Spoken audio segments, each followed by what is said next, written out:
David Grasso here at the SALT conference with none other than Anthony Scaramucci, your conference. Hey, David, well, our conference now, right? We got Bold TV here, so it's our conference, but we had a real team effort. Did you have a good time? I had a great time. Good. And you know, you're really thinking about the next generation. Not only did you bring your own kids here, AJ and Anthony Jr., but you also brought us. You brought young people. Why did you feel that was important? Well, you know, I first of all, after I got exploded out of the Whitehouse like that, the Barstool Sports guys, they were giving me like awards and stuff like that. So I think it helped me get to your bandwidth and your demography, you know. But in all truth and seriousness, you guys are the future, and I think it's very important that we talk. When we're talking about policy, we think about demography as well as policy. So I'm thrilled that you guys are here, and I hope you'll come back next year.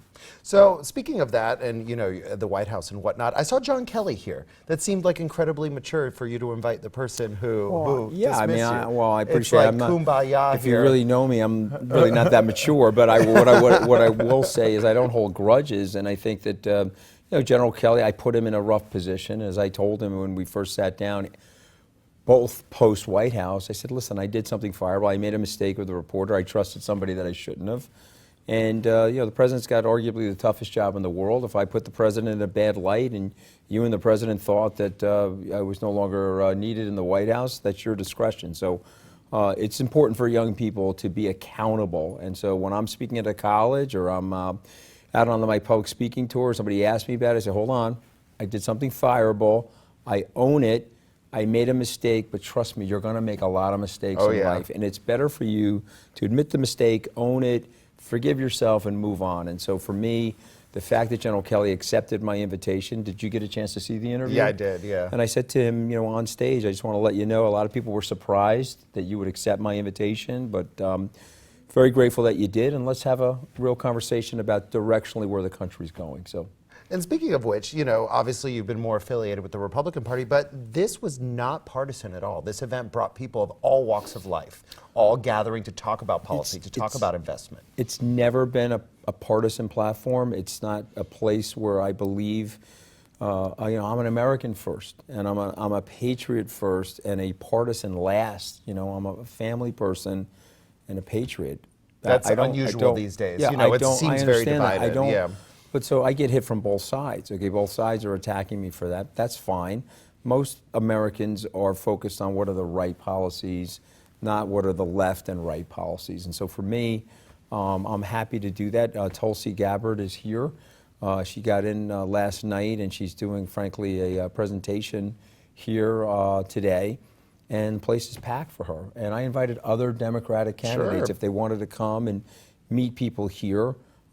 They had the opportunity to do so. So for me, I think 2020 will be a very interesting SALT conference because, you know, I'll be inviting members of the Trump administration. You saw Dr. Ben Carson here. You saw former members like Ambassador Haley. But I'm hoping that we can get both sides back to have a real discussion. So, Anthony, before I leave you, what's your advice for young people? You know, it's a complicated world. It's changing very fast, and those are a lot of the topics that we covered here at this conference. Don't be overly influenced by the news. Don't allow the news to sway your opinion or to calcify your opinion.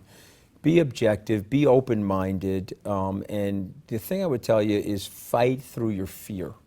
Ambassador Haley said that yesterday. I've certainly done that in my life. There's moments in my life, whether it's starting Bold TV, creating a conference, starting Skybridge Capital, where it's like, okay, how am I going to do this? You know, and your fear and your emotions can take over.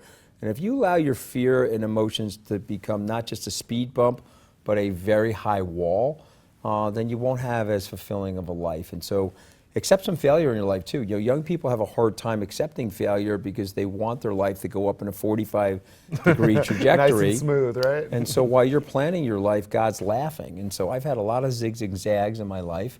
Obviously, I got bounced very hard from the White House. And I think the message there is dust yourself off.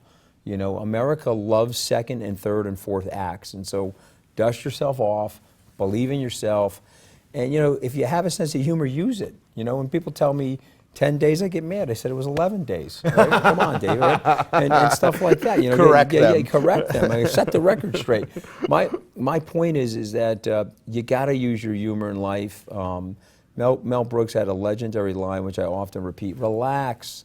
None of us are getting out of here alive. Just relax." Okay, it's a great message to take yourself a little bit less seriously, and you can make a very big difference. But you have to think boldly. Bold. There we go. Very TV. on brand. You have to think boldly, and you remember what Virgil said, the great poet. He said, "Fortune favors the bold," and so you have to push yourself hard. Those are my messages for young people.